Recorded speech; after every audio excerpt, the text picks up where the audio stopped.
يا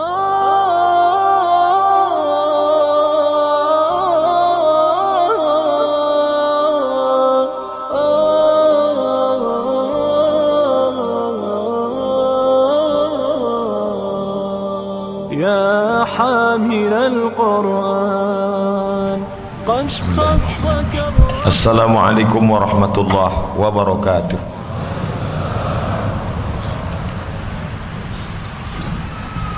Alhamdulillahi rabbil alamin, wassalatu wassalamu ala asyrafil anbiya'i wal mursalin sayyidina wa maulana Muhammadin wa ala alihi wa sahbihi wa man tabi'ahu ila yaumiddin. Subhanaka la ilma lana illa ma 'allamtana innaka antal alimul hakim. Rabbi shrah li sadri wa yassir li amri wahlul 'uqdatam min lisani yafqahu qawli. Bapak-bapak, ibu-ibu, hadirin hadirat, alim ulama, cerdik pandai, tokoh masyarakat, yang besar tak dihimbau gelar, yang kecil tak dapat disebut nama, insyaallah kita semua hamba-hamba yang dimuliakan Allah Subhanahu wa taala.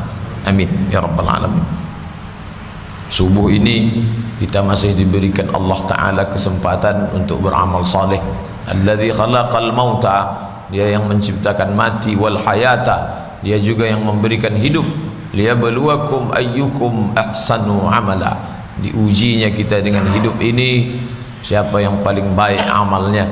Maka kita tunjukkan kepada Allah dengan melaksanakan solat subuh berjamaah, yang sebetulnya kalau dibandingkan nikmat yang banyak itu belumlah seberapa dibandingkan dengan karunia yang besar itu, maka amal kita ini belum ada apa-apanya di hadapan Allah Subhanahu wa taala. Tapi tetap kita ungkapkan syukur dengan ucapan alhamdulillahirabbil alamin. Adapun hadis yang akan kita kaji subuh ini disebutkan dalam kitab Sahih Muslim. Bagi bapak ibu yang menulis, HR Muslim, diriwayatkan dari sahabat Nabi bernama Abu Qatadah ibnu Rabi'i, Abu Qatadah ibnu Rabi'i radhiyallahu anhu, anna Rasulullah sallallahu alaihi wasallam murra alaihi bi janazatin, ada jenazah lewat. Nabi bersama sahabat sedang berada di tepi jalan, lalu lewat jenazah yang sedang diusung. Lalu kemudian melihat jenazah lewat itu, Nabi bersabda, keluarlah kata ini dari mulut Nabi. Apa kata Nabi? Mustarih wa mustarah minhu. Mustarih wa mustarah minhu, dua kalimat. Mustarih wa mustarah minhu. Mustarih diambil dari kata istaraha yastarihu istirahatan, sudah jadi bahasa Indonesia, istirahat, tenang. Mustarih itu orang yang istirahat, yang sebelumnya sibuk, yang sebelumnya dalam keadaan sulit, yang sebelumnya dalam keadaan kacau balau, sekarang tenang. Kalau kata orang Melayu, orang Malaysia, rehat, itu pun diambil dari kata rahah. Makanya Nabi ketika dalam keadaan susah, dia ingin tenang, dia panggil Bilal supaya cepat segera iqamat. Arihna, itu diambil dari kata araha yurihu. Arihna, buat kami ini istirahat, buat kami ini tenang wahai Bilal. Maka Nabi mengatakan mustarih, ada orang yang istirahat, wa mustarah minhu, orang lain istirahat dengan kepergiannya. Ini dua yang sangat berbeda. Yang satu dia istirahat, yang satu lagi orang lain beristirahat karena kepergiannya. Jadi kata Nabi, orang yang mati meninggalkan dunia ini terbagi kepada dua. Yang pertama, dia mustarih sebagai orang yang istirahat, orang yang tenang. Yang jenis kedua, mustarah minhu, orang lain beristirahat dan merasa tenang dengan kematiannya. Lalu sahabat yang mendengar ucapan kalimat statement Nabi itu pun bertanya, mal mustarih wal mustarah minhu ya Rasulullah, siapakah yang dianggap sebagai orang yang beristirahat, dan siapa pula yang orang dianggap sebagai orang lain beristirahat setelah kematiannya? Siapa yang kau maksud itu? Maka Nabi menjawab, kata Nabi, jawaban Nabi dua. Inilah yang akan kita kaji pada subuh ini, penjelasan tentang kalimat mustarih dan mustarah minhu, untuk kita jadikan sebagai iktibar pelajaran, kira-kira kita masuk jenis yang kemana, masuk jenis yang pertama atau yang kedua. Kata Nabi SAW, makna dari ungkapan mustarih dan mustarah minhu itu adalah yang pertama, al-abdul mu'min, seorang hamba, abdu al-mu'min, seorang hamba yang mukmin beriman, yastarih min nasabid dunya, dia sudah beristirahat min nasabid dunya, daripada huru-hara perkara berbagai macam musibah kesulitan yang dia hadapi selama hidup di dunia. Inilah orang yang paling indah, nyaman, tenang, adem, ayam, tentram melewati hidup dengan segala hiruk pikuknya, dan berakhir dengan mustarih. Sekarang dia sudah beristirahat. Kawan sahabat datang beramai-ramai, berbondong-bondong, masing-masing mereka menumbuka kain penutup wajahnya. Dia terlihat tersenyum. Kenapa? Karena dia sedang yastarih min nasabid dunya, dia sedang beristirahat, tenang dari segala hiruk pikuk dunia. Makna nasab itu dua. Yang pertama ta'ab, lelah, letih, capek. Yang kedua masyaqqah, sulit, ribet, menjelimet, payah. Itulah isi daripada hidup ini. Dalam Al-Quran Allah menyatakan itu, laqad khalaqnal insana fi kabad. Makna kabad itu ta'ab wal masyaqqah. Seiring bunyi ayat sama dengan hadis.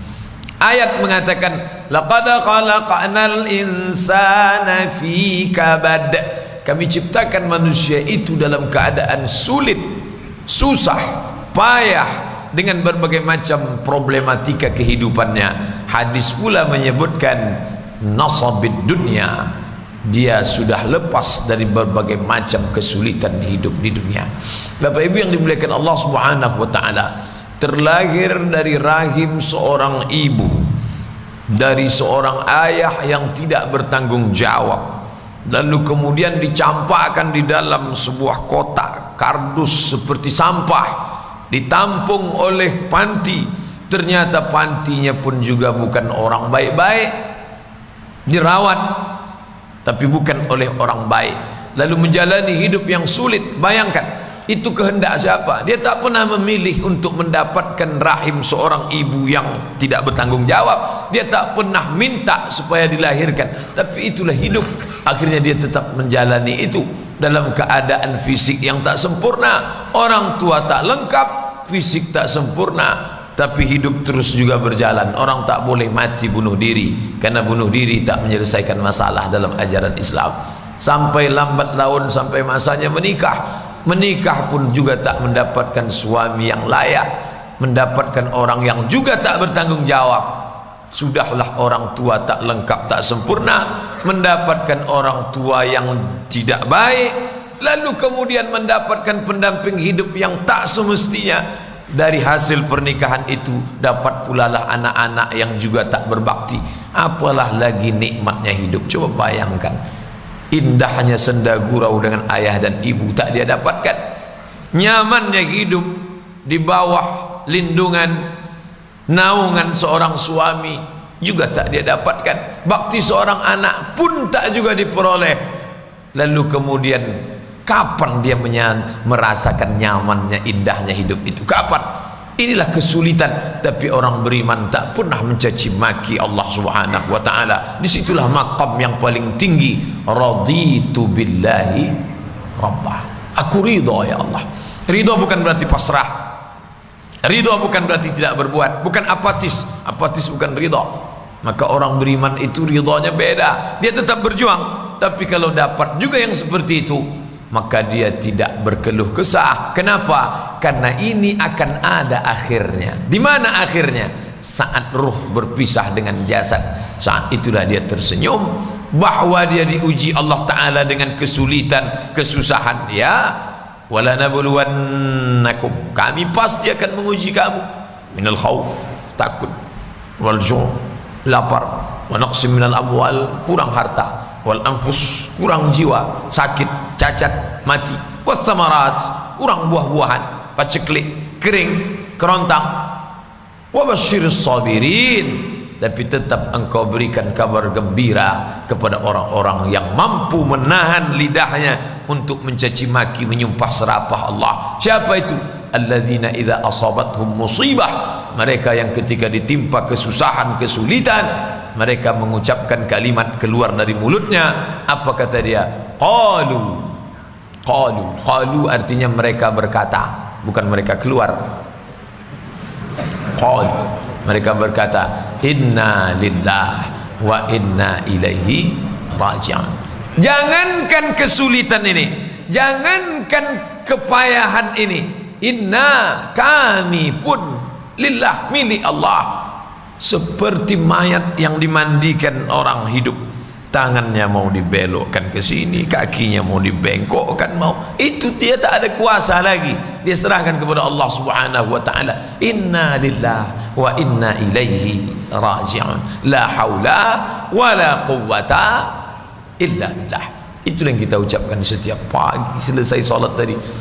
La ilaha illallah wahdahu la syarika lah, lahul mulk, aku tak punya kuasa, walahul hamd, aku tak punya puji-puji, puja-puji, tak layak dipuja-puji. Apa yang aku punya?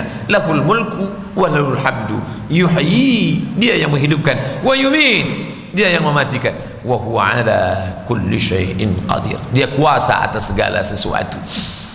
Kalau hidup ini susah, dia tak berkeluh kesah. Kenapa? Akan ada akhirnya saat ruh berpisah dengan jasad. Kalau hidup ini senang, dia tak angkuh dan sombong. Kenapa? Karena kesenangan itu pun akan berakhir. Orang kafir pemahamannya tak begitu. Kalau dia susah, stres, depresi, kenapa? Ini tak akan berakhir. Susah. Sebetulnya kesusahan itu tidak sebanyak kesusahan yang dia terima. Kesusahan itu sebetulnya sedikit, tapi karena cara dia berpikir melihat kesusahan itu sehingga bertumpuk-tumpuklah kesusahan itu dalam kepalanya. Orang beriman tidak, kesusahan itu banyak, tapi karena dia melihatnya sedikit dan dia bersandar kepada yang maha kuat, maha besar, maka susah yang besar itu pun menjadi kecil di hadapannya. Jadi sebenarnya bukan terletak pada materinya, tapi kepada sikap dia menghadapi materi tersebut. Bapak Ibu yang dimuliakan Allah Subhanahu wa taala, orang beriman masalah besar tampaknya menjadi kecil, yang kecil seolah-olah tak ada. Orang kafir masalah kecil menjadi besar, yang amat besar sangat besar sekali. Kenapa? Karena dia tidak bersandar kepada yang maha kuasa, tak dibalikkannya, tak mampu dia istirja. Istirja diambil dari kata raja'a, pulang, kembali. Istirja, dikembalikan segala sesuatu itu kepada pemiliknya. Siapa dia? Allah Subhanahu wa taala. Bapak Ibu yang dimuliakan Allah, kata Nabi, hidup berakhir dan orang yang mengakhiri hidup itu terbagi kepada dua. Yang pertama mustarih, sekarang dia sudah tenang. Istri, suami, tak selamanya sakinah, mawaddah, warahmah. Betul, Allah Ta'ala mengatakan wa ja'ala bainakum mawaddatan wa rahmah.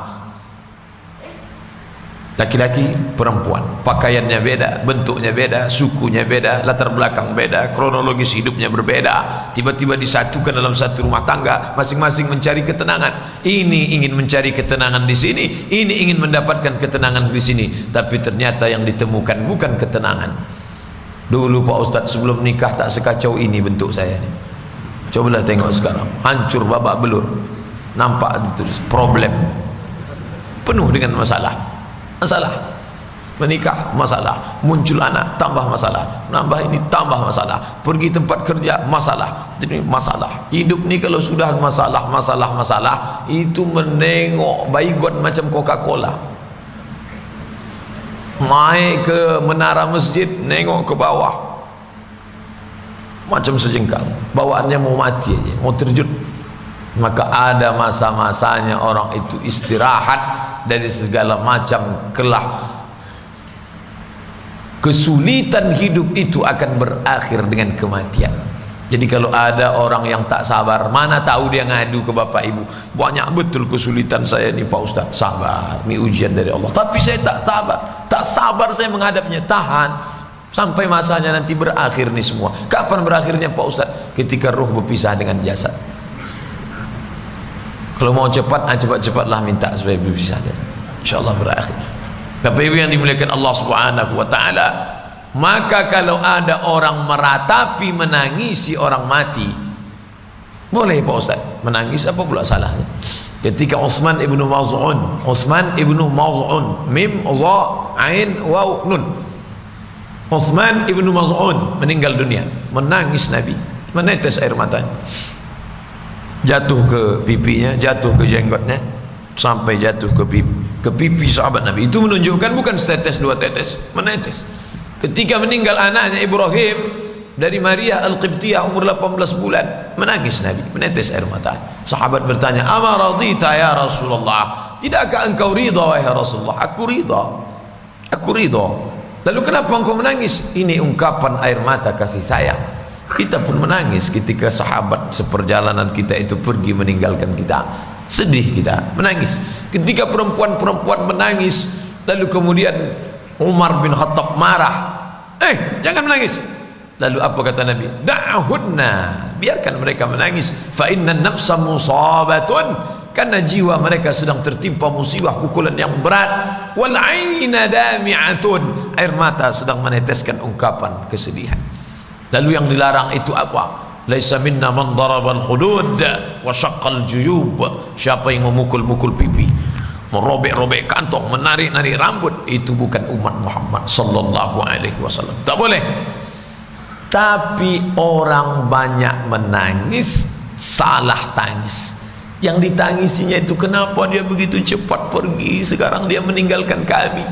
Ini kita lewat hadis ini melihat satu masalah dari sudut pandang yang berbeda, bahwa dia meninggal dunia, ya, bahwa dia merasakan sakit, ya, bahwa dia akan dimakan cacing tanah, tak diragukan lagi. Tapi ingat, dia sudah beristirahat dari berbagai macam problem hidup. Yang perlu ditangisi itu juga kita. Bahwa berapa tetes air mata untuk dia, oke, tak masalah. Tapi mestinya air mata yang paling banyak itu untuk kita yang hidup ini, yang masih menghadapi berbagai macam kesulitan, masalah hidup di dunia. Dia sudah bebas dari asap. Kita kan udah bebas Pak Ustaz. Ini banyak anak-anak muda kita komen beberapa hari ini di Facebook, Twitter, BBM, selamat tinggal asap. Apa kata asap menjawab? See you again next year, kita jumpa lagi tahun depan. Masih ketemu. Saudara kita yang pergi sudah berhenti dengan itu.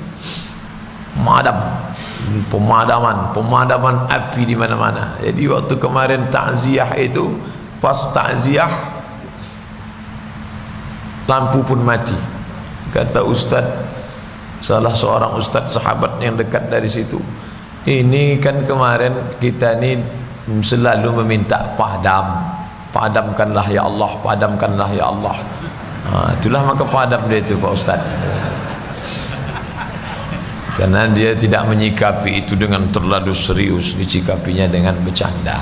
Bapak Ibu yang dimuliakan Allah Subhanahu wa taala, apa maknanya?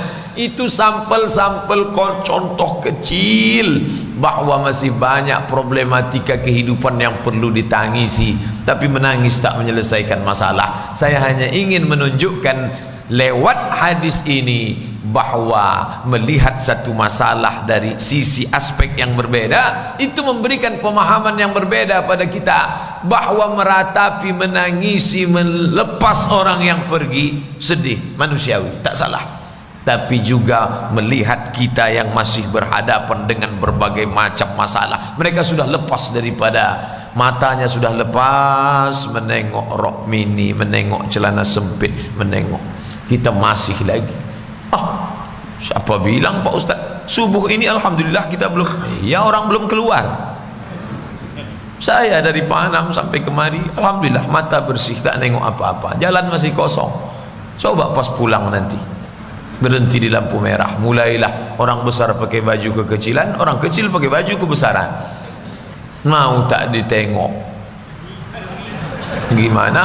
Mau dilihat mata?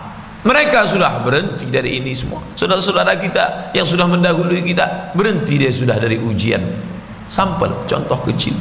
Belum lagi masalah keluarga, masalah bangsa, masalah kota kita di Pekanbaru, masalah ini ribut dari kemarin pagi saya hidupkan, setiap berangkat kerja saya hidup itu RRI, sibuklah tentang masalah parkir. Yang sudah pergi sudah tak mikirkan parkir lagi. Maka bapak ibu yang tak mau mikirkan parkir, cepat-cepatlah pergi. Minta doa kepada Allah Subhanahu wa taala. Bapak ibu yang dimuliakan Allah Subhanahu wa taala, masalah-masalah kecil sepele saja yang kita bahas subuh ini begitu banyak dan beraneka ragamnya, begitu kompleksnya. Tapi Nabi SAW memberikan kabar gembira, mustarih, dia sudah beristirahat daripada itu semua. Ad-dunya sijnul mu'min. Dunia ini sijin, penjara. Ad-dunya sijnul mu'min. Dunia ini penjara bagi orang beriman. Kalau kita berada dalam penjara, lalu kemudian ada salah satu sahabat kita itu yang baru saja dipanggil dari kantor kepala sipir penjara, lalu dia keluar dari itu dengan tersenyum. Kamu senyum kenapa? Saya dapat keringanan tahanan. Kapan keluar? Besok.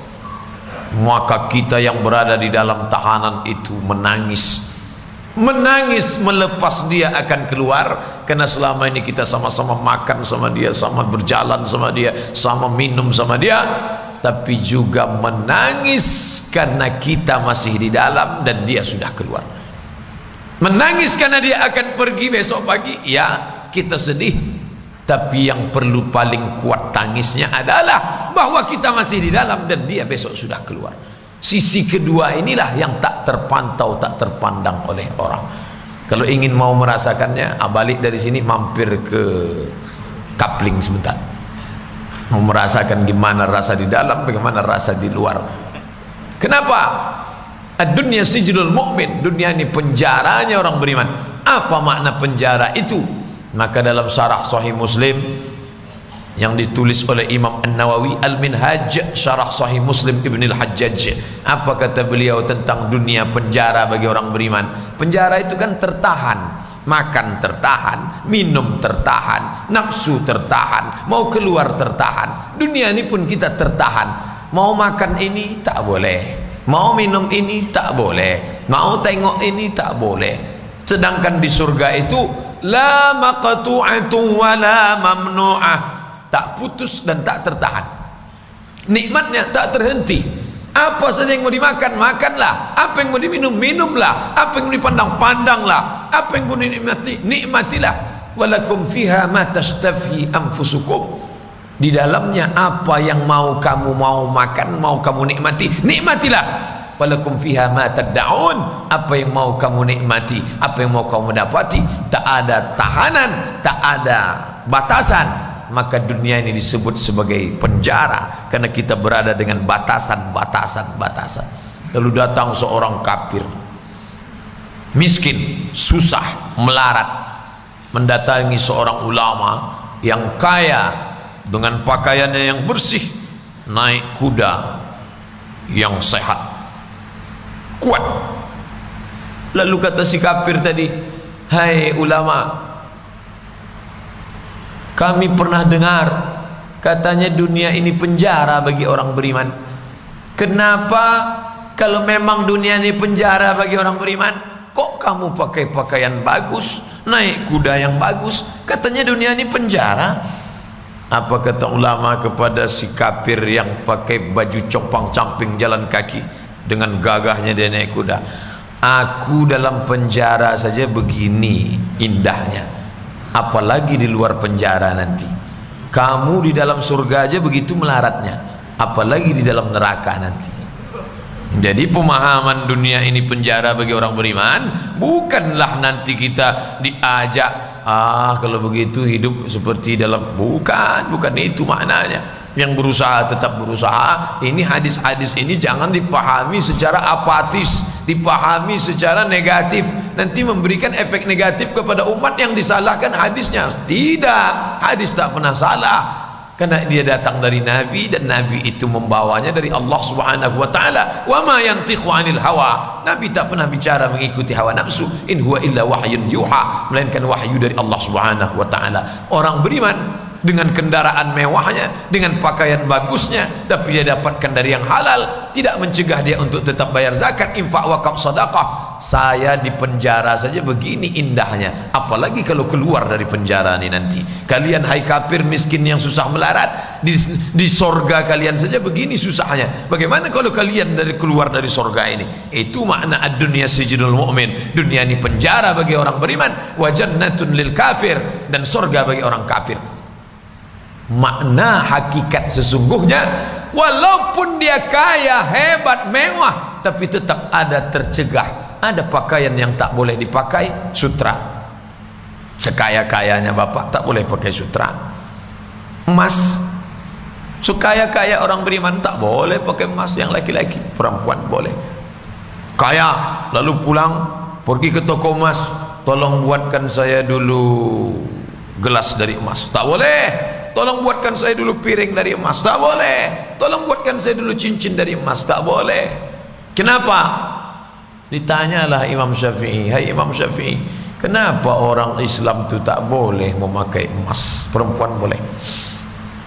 Apa kata Imam Syafi'i? Orang susah makan dari tempat yang sederhana, pakaiannya compang-camping, tiba-tiba dia lihat orang beriman makan dari piring emas, maka saat melihat piring emas, gelas emas itu, sobeklah jantungnya, sakit hatinya melihat, saya makan saja payah, ini orang piringnya emas, bejananya emas, mangkoknya emas, tempat cuci tangannya emas.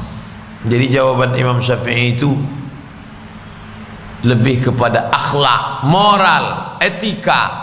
Tak layak kita menyombongkan diri di tengah orang susah. Sebaliknya orang-orang feodal itu justru sebaliknya, makin kaya di tengah orang miskin itu paling hebat, makin berkuasa di tengah orang jelata itu paling hebat, makin hebat pakaian di tengah orang yang compang-camping itulah orang paling hebat. Dalam Islam tidak. Kita justru diajarkan persamaan hak di hadapan Allah Subhanahu wa taala. La farqa bainal arabi wal ajam. Tak ada beda antara Arab dengan non-Arab. Wala farqa bainal abyadi wal aswad. Tak ada beda antara kulit putih dengan kulit hitam. Kullukum min Adam. Semua kamu dari Adam, wa Adam min turab. Adam dari tanah kembali kepada tanah. Bapak Ibu yang dimuliakan Allah Subhanahu wa taala, maka tak tampak lagi perbedaan antara yang miskin dengan yang kaya, antara yang susah dengan rakyat jelata dengan penguasa, ketika kita sudah sama-sama di hadapan Allah Subhanahu wa taala. Bapak Ibu yang dimuliakan Allah, maka dalam Islam diajarkan berapa sulit, susah, ribet, suka duka hidup ini, dia akan berakhir. Kapan itu? Mustarih. Saat itulah jenazah lewat, Nabi mengatakan mustarih, dia sekarang sudah beristirahat. Maka kepiluan hati melihat saudara yang pergi itu terobati dengan, kenapa aku mesti terlalu sedih? Dia sudah istirahat, aku yang belum beristirahat. Kenapa aku mesti larut dalam derita meneteskan air mata ini? Yang mestinya ku tangis itu bukan dia. Dia dulu yang hidupnya banyak ibadah, dia yang dulu banyak berdoa, dia yang banyak hafalan ayat Qur'annya. Yang mestinya ku tangisi itu aku. Abdul Somad sedang menasehati dirinya sendiri dengan bacaan hadis, dengan firman Allah, dengan sabda Rasulullah. Karena tak ada yang dapat mengobati hati ini selain daripada kalam Allah dan sabda Rasulullah dan zikir. Ala, ketahuilah, bizikrillah, dengan memperbanyak zikir tatma'innul qulub, hati menjadi tenang. Salah satu makna zikir itu adalah melihat ayat Al-Quran, melihat hadis Nabi Muhammad sallallahu alaihi wasallam. Karena Al-Quran itu disebut dengan zikir. Inna nahnu nazzalna dzikra, kami yang menurunkan az-zikra, Al-Quran, karena di dalamnya itu ada peringatan-peringatan. Penjelasan az-zikra itu hadis Nabi. Wa anzalna ilaika dzikra, lagi diulang lagi kalimat zikir, peringatan, zikra. Kami yang menurunkan Al-Quran itu kepadamu ya Muhammad, supaya apa? Litubayyina linnas, supaya kau jelaskan makna isinya. Al-Quran disebut zikir, penjelasan Al-Quran itu disebut dengan hikmah. Wa yu'allimuhumul kitaba, Allah yang menurunkan Al-Quran, wal hikmata, hikmah itulah yang sedang kita kaji pada subuh kali ini. Bapak Ibu yang dimuliakan Allah Subhanahu wa taala, ilmu yang banyak tidak akan membuahkan hikmah kalau tidak diamalkan. Diamalkan dia dalam perenungan, diamalkan dalam perbuatan. Amal telinga mendengar, amal mata melihat, amal lidah berzikir, amal hati dan pikiran merenung. Maka kita renungkan hadis ini. Kenapa aku terlalu larut dalam kesedihan? Toh ini semua akan berakhir sampai pada masanya. Kenapa aku terlalu sedih dengan kepergian dia? Dia sudah beristirahat, aku masih lagi menghadapi berbagai macam masalah hidup. Tapi saya tak pula ingin setelah mengkaji ini Bapak Ibu bawaannya mau mati aja. Saya tak ingin kita keluar dari pengajian ini atau setelah berakhir ini nanti kita salat sunat isyraq lalu Bapak Ibu doanya, ya Allah susah betul hidup nih, kata Pak Ustadz akhir daripada hidup ini adalah istirahat, cepatkanlah istirahatkan aku, istirahat di tempat pun tak apa-apalah. Oh, bukan itu maknanya. Mati tak boleh diminta, mati tak boleh dicari, mati tak boleh dicari, tapi kalau dia datang kita tak boleh lari. Aina ma takunu, dimanapun kamu berada, yudrikumul maut, kamu akan dijemput, kamu akan dicabut oleh kematian. Walau kuntum fi burujim musyayyadah, walaupun kau berada di dalam kotak besi yang kokoh yang kuat. Dulu orang kafir itu sengaja dibuatnya kotak kayu kuat, dipaku dengan paku yang besar. Setelah itu dia pun masuk ke dalam. Kamu kenapa masuk ke dalam? Biar supaya malaikat maut tak dapat nangkap. Walau kuntum fi burujim musyayyadah, walaupun kau berada dalam kotak kayu yang kokoh yang kuat, Israel akan tetap juga mencabut nyawamu. Bapak Ibu yang dimuliakan Allah, kita tak lari dari kematian, tapi kita pula tak cari-cari mati. Tadi waktu mau berangkat dari rumah, lampu merah, padahal belum hidup lagi lampu merah, tetap juga tengok kiri tengok kanan. Hati-hati, takut mati. Setelah ngaji masalah mati itu istirahat, pulang dari sini tak tengok lagi, nyantai aja lewat. Semprit sama Pak Polisi, Prit, Bapak kok? Saya memang udah mau mati, capek betul dah hidup. Mau tangkap-tangkap lah. Bapak Ibu, bukan itu maknanya. Kita tetap menjalani hidup secara normal, tapi berlarut-larut dalam kesedihan hidup tak boleh. Kenapa? Karena hidup ini memanglah dia ujian. Banyak betul soal ujiannya Pak Ustadz. Masa sampai 200 soal ini? Kamu di mana? Di ruang ujian. Oh, ini anak muda salah masuk. Masa dia berkeluh kesah di dalam ruang ujian? Banyak betul pertanyaannya. Tengoklah Pak Ustadz, susah. Di ruang mana? SNMPTN, Seleksi Nasional Masuk Perguruan Tinggi Negeri. Terkejut melihat ujian. Ya salah, namanya saja sudah tertulis ruang ujian. Masuk dari jam 8, keluar jam 10. Tempat ujian, pengawas ujian. Kalau tidak mau diuji, jangan masuk ruang ujian. Ini ruang ujian, ini tempat ujian. Kapan dia berakhir? Keluar dari sini, selesai ujian. Berani hidup, berani menghadapi ujian. Takut menghadapi ujian, jangan hidup. Takut hidup, mati saja. Orang Islam itu jelas langkah-langkah hidupnya. Tapi biasanya Ustadz kalau habis menyampaikan itu ujiannya cash. Ini takut juga saya balik dari pengajian, entah apa pula datang nanti. Langsung biasanya minta sama-sama kita berdoa kepada Allah Ta'ala, mudah-mudahan melewati berbagai macam ujian ini kita lulus insyaAllah. Amin ya Rabbal Alamin. Sehingga ketika kita tinggalkan dunia ini dalam keadaan tersenyum. Kenapa dia senyum Pak Ustaz? Katanya mati itu sakit, katanya kematian itu sedih, katanya takut, terbujur di rumah sakit, keliling anak, cucu, menantu, sahabat, menangis mereka. Kenapa dia tersenyum Pak Ustaz? Jawabannya hadis subuh ini, mustarih, mustarih. Dia sudah istirahat, dia sudah tenang. Makanya orang yang melepasnya itu pun menengok dia, sampai-sampai mereka keceplosan salah ngomong. Apa kata mereka? Mari kita lepas ke tempat peristirahatannya yang terakhir. dia tidak istirahat. Tengok dulu yang mati itu gimana. Jangan semuanya. Saya bukannya tak setuju dengan kalimat itu. Mohon maaf kalau ada bapak imam tokoh masyarakat kalau melepas jenazah selalu pakai itu, tak salah, tapi tengok-tengok dulu layak tak orangnya. Kalau layak memang dia betul-betul istirahat, ya. Karena Nabi tidak mengatakan semua kamu istirahat. Nah, Nabi mengatakan dua, mustarih, ada memang betul yang istirahat. Ini dia 34 menit untuk yang sesi yang istirahat tadi. Sekarang kita masuk yang kedua. Siapa itu? Wal mustarah minhu. Mustarah minhu, dia tak istirahat, orang lain yang istirahat dengan kepergian dia.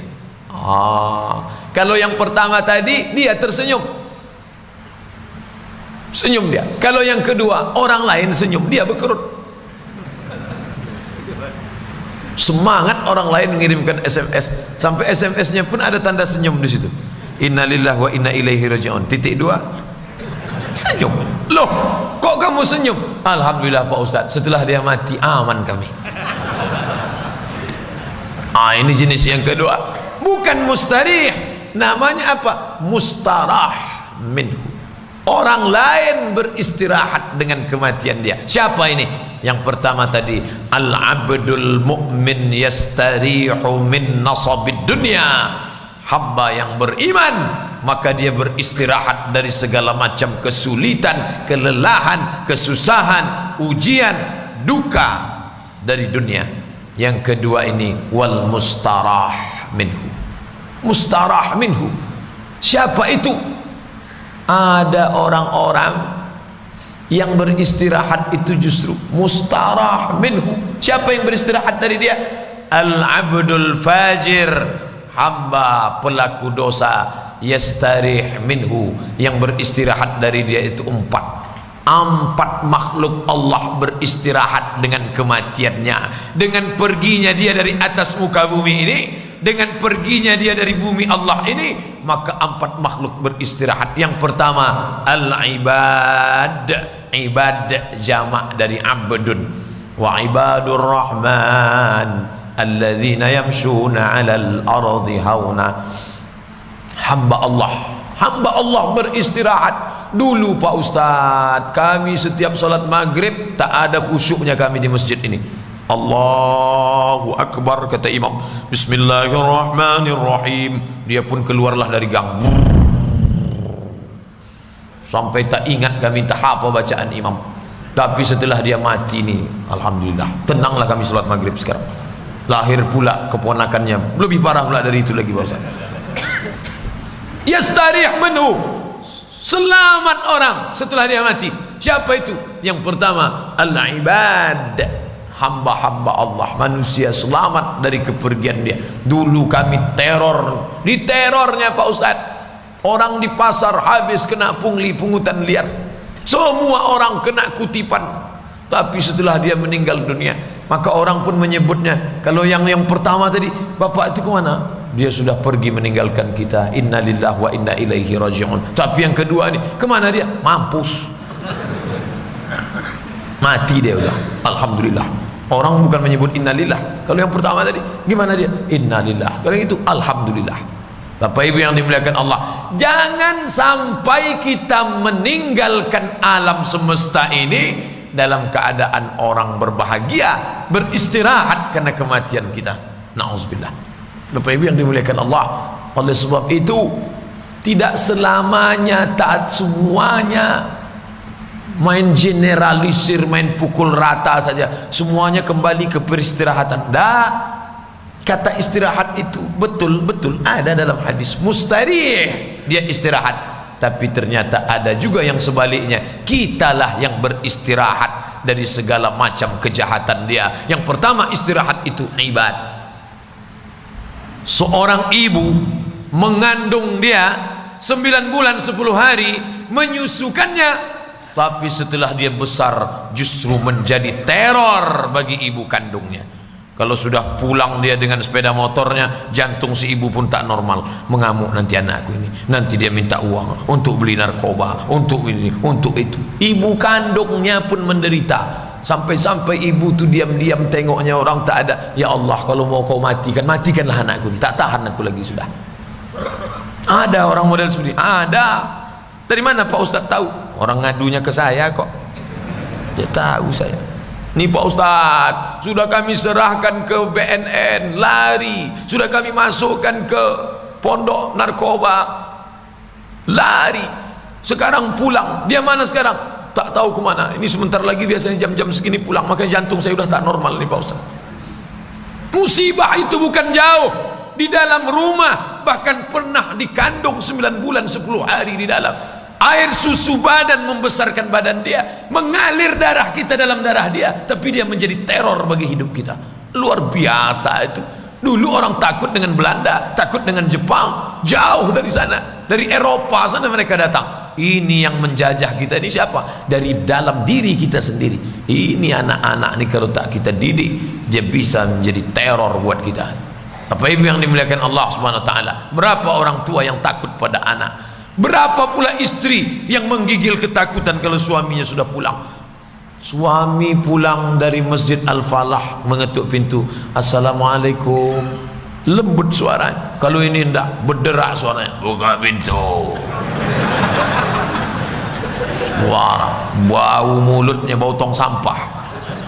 Itulah yang menjadi pendamping hidupnya. Bayangkan itu, menangis meratap di tengah malam di atas sajadah, ya Allah, cepatlah lepaskan aku dari penderitaan ini ya Allah.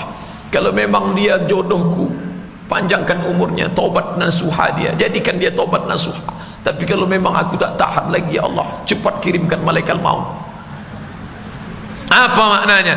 Banyak orang-orang yang berharap supaya dengan kepergian kita itu dia beristirahat. Ini nama yang pertama, yastarih al-abdul fajiru, hamba yang fajir, pelaku dosa, beristirahat dari dia. Yang pertama al-ibad, yang kedua wal bilad. Bilad jamak dari balad, balad negeri, bilad negeri-negeri. Setelah dia pergi, negeri itu pun menjadi tentram, aman. Kata Imam Nawawi, makna negeri beristirahat. Kenapa? Ketika dia memimpin negeri itu, ketika dia ada di negeri itu, air hujan tak turun, rahmat tak turun, karena ada pelaku dosa. Setelah dia mati, maka turunlah hujan. Akhirnya Allah Ta'ala menurunkan rahmat. Kenapa? Karena ada orang-orang yang menyebabkan yamna'ul qatra, yamna' tercegah, qatra tetesan air tak turun, karena ada pelaku dosa, pezina, pemakan riba, orang yang melakukan perbuatan maksiat. Maka ketika dia berada di negeri itu, Allah balikkan nikmat menjadi nikmat, nikmat menjadi nikmat, nikmat itu dalam bentuk azab. Maka negeri pun ikut merasa tenang dengan kematiannya. Bapak Ibu yang dimuliakan Allah Subhanahu wa taala, bayangkan, bukan hanya makhluk hidup bernama manusia, negeri-negeri pun merasa tenang, nyaman setelah dia mati. Wal bilad, bilad negeri, tanah, tanah ini perlu air, air itu turun hujan, hujan itu yang menurunkan Allah, Allah Subhanahu wa taala yang menurunkan dia. Tapi ternyata ditahan Allah na'am nikmat itu. Akhadnakum, kami cabut.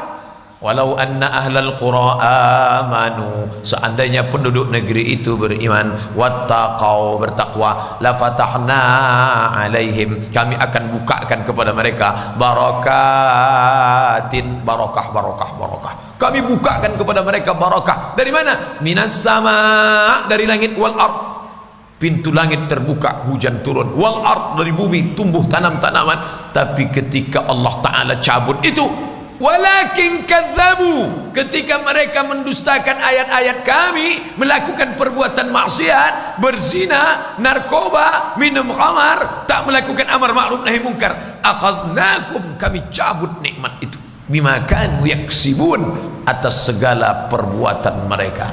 Apa Ibu yang dimuliakan Allah Subhanahu wa taala. Yang ketiga, siapa yang beristirahat dengan kematian dia? Wasyajar, pokok kayu.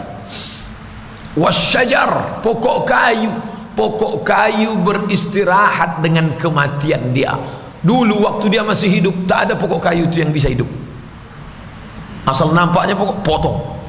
Asal nampaknya potong.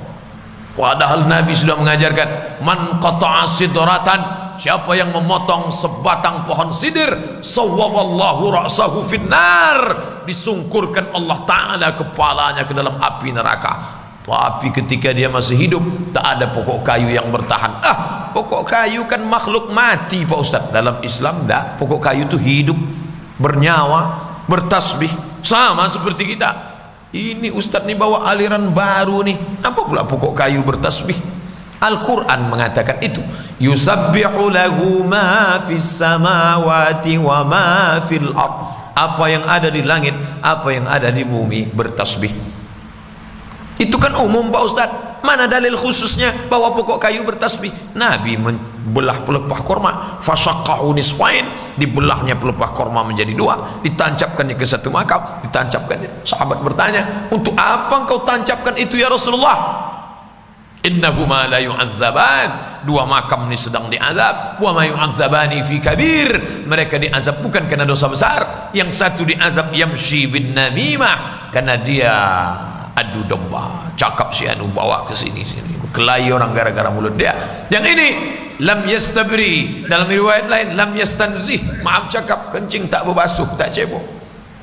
Ini diazab. Lalu apa manfaat pelepah korma tadi? La'allallaha an yukhaffifa azabahuma ma lam yaybasa, semoga selama pelepah korma itu basah maka ringanlah azabnya. Apa hubungan pelepah korma yang basah dengan azab kubur? Ternyata pelepah korma itu selama dia basah dia bertasbih, subhanallah, subhanallah, subhanallah, subhanallah. Planet-planet bertasbih, yusabbihu lahu ma fis samawati wal ard, segala yang ada di langit, segala yang ada di bumi bertasbih. Maka kalau ada makhluk yang tak mau bertasbih, lebih hina daripada pelepah korma, lebih hina daripada batang ranting pokok kayu, lebih hina daripada daun-daun jatuh kering. Karena daun kayu yang basah bertasbih, ketika dia jatuh masih hijau bertasbih, sampai akhirnya dia kering kerontang mati, barulah dia tak bertasbih kepada Allah Subhanahu wa taala. Planet-planet bertasbih.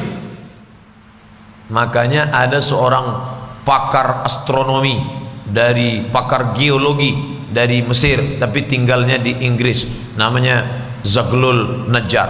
Saya suka dengan tafsirnya. Dia menafsirkan ayat dengan ilmu geologi dan astronomi.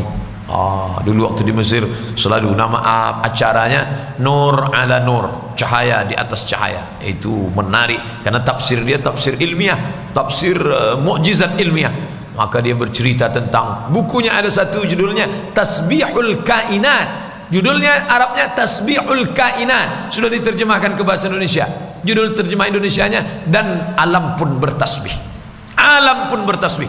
Dia teliti dengan ilmu geologi, dengan ilmu astronomi, ternyata semesta alam bertasbih dengan bahasanya masing-masing, tapi substansi makna tasbihnya itu adalah subhanallah. Alhamdulillah, kita subuh ini tidak mau lebih hina daripada pokok kayu, tidak mau lebih hina daripada binatang, maka kita pun bertasbih subhanallah, subhanallah, subhanallah, subhanallah, subhanallah. Likulli sulama minkum sadaqah, setiap tulang-tulang sendi kalian itu wajib mengeluarkan sedekahnya. Maka orang yang subuh Sabtu tidur di rumah sampai sudah pukul 6, sudah habis waktu subuh, tetap juga dia menarik selimut, itu lebih hina daripada sebatang pokok korma.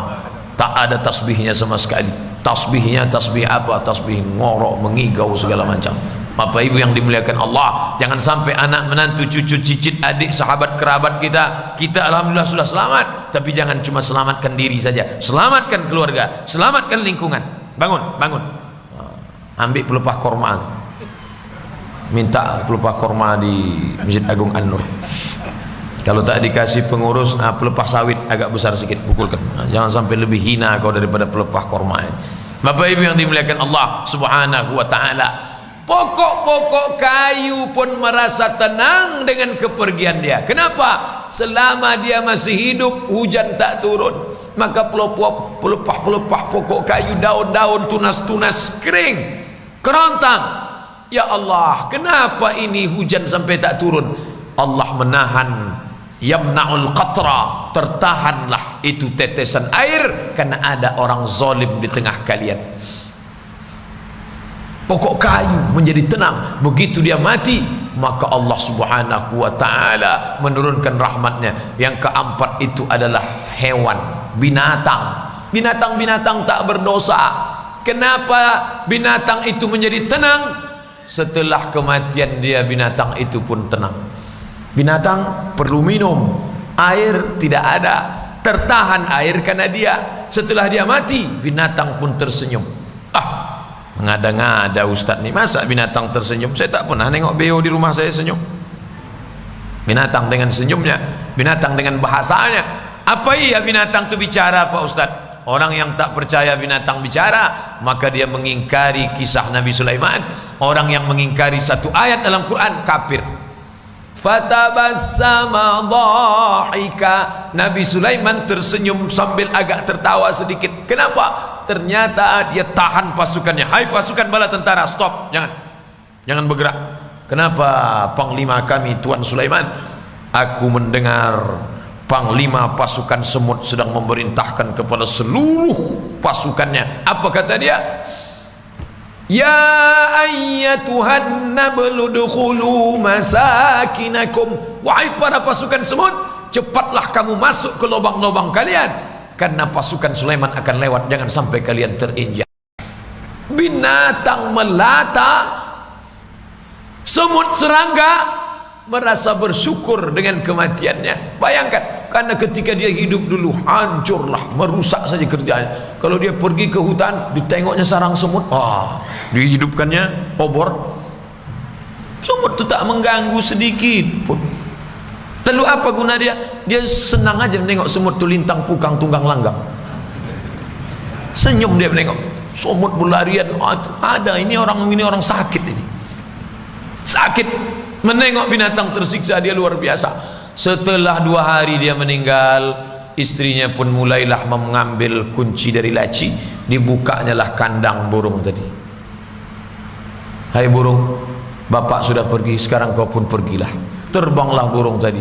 Burung itu sudah, begitu keluar burung di tengah, tak ada lagi yang mau nikah sama dia, udah paling lajang, paling tua. Selama ini bapak tu menyiksanya. Pagi, padahal burung tu bilang kawin. Dia bukan main lah. Tengoklah Pak Ustaz, suaranya merdu kan Pak Ustaz, merdu kan. Setelah dia meninggal, senyumlah burung itu. Alhamdulillah, walaupun tak ada orang mau nikah sama aku, tapi jadilah bisa menengok anak-anak gadis ni, kata burung itu. Itu tambahan dari saya. Bapak Ibu yang dimuliakan Allah Subhanahu wa ta'ala, jangan sampai binatang-binatang pun tersenyum dengan kematian kita. Pokok kayu bersyukur dengan kematian kita. Orang-orang berterima kasih karena kita sudah mati. Yastarih minhul ibad wal bilad wasyajar, semuanya berterima kasih. Kenapa? Karena dia sudah mati, meninggalkan alam semesta dunia ini. Nah, hari ini kita sedang menata hidup. Kira-kira kalau kita mati nanti masuk mustarih atau mustarah minhu? Tak usah dijawab dengan lidah, karena yang paling enak itu menggerakkan anak lidah.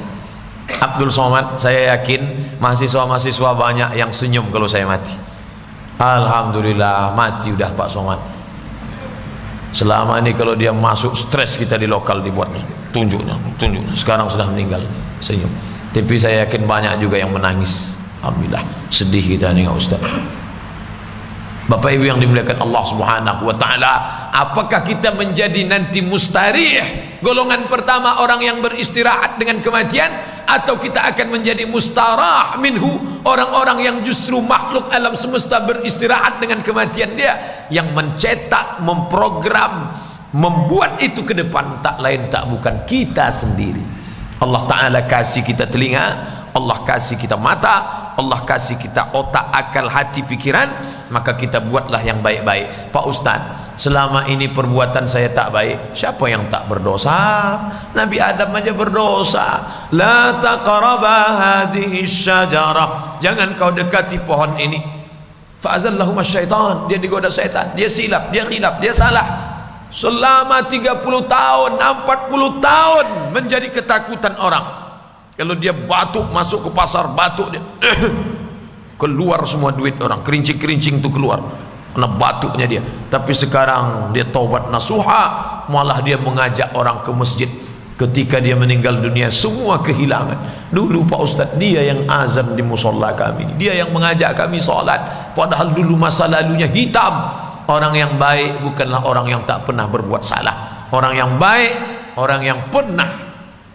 Al-insan, manusia, makanul khata', tempatnya salah, wan nisyan, tempatnya lupa, silap, itu tidak makhluk. Abdul Somad pernah lupa, Abdul Somad pernah silap, Abdul Somad pernah salah.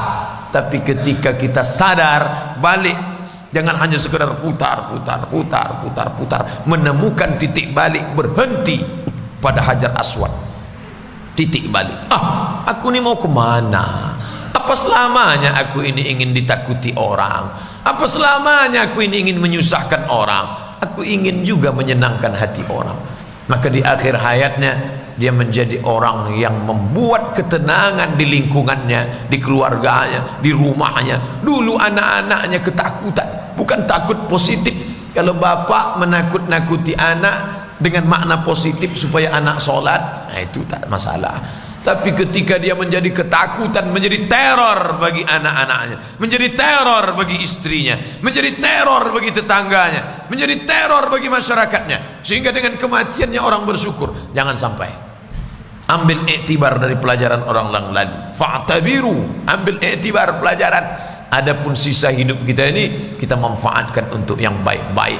Tapi bagi yang hidup pula, jangan terlalu larut dengan kasih sayang, akhirnya meratap mengutuk nasib. Tidak, kita seimbang. Hadis yang kita kaji subuh ini membuat kita berpikir seimbang, berada di jalan tengah. Wa kadzalika ja'alnakum ummatan wasata. Demikianlah kami jadikan kamu umat yang pertengahan, tidak menangisi terlalu larut kepada orang yang sudah meninggal dunia, tapi juga pula kita tidak terlalu heboh dengan dunia sampai lupa pada kematian.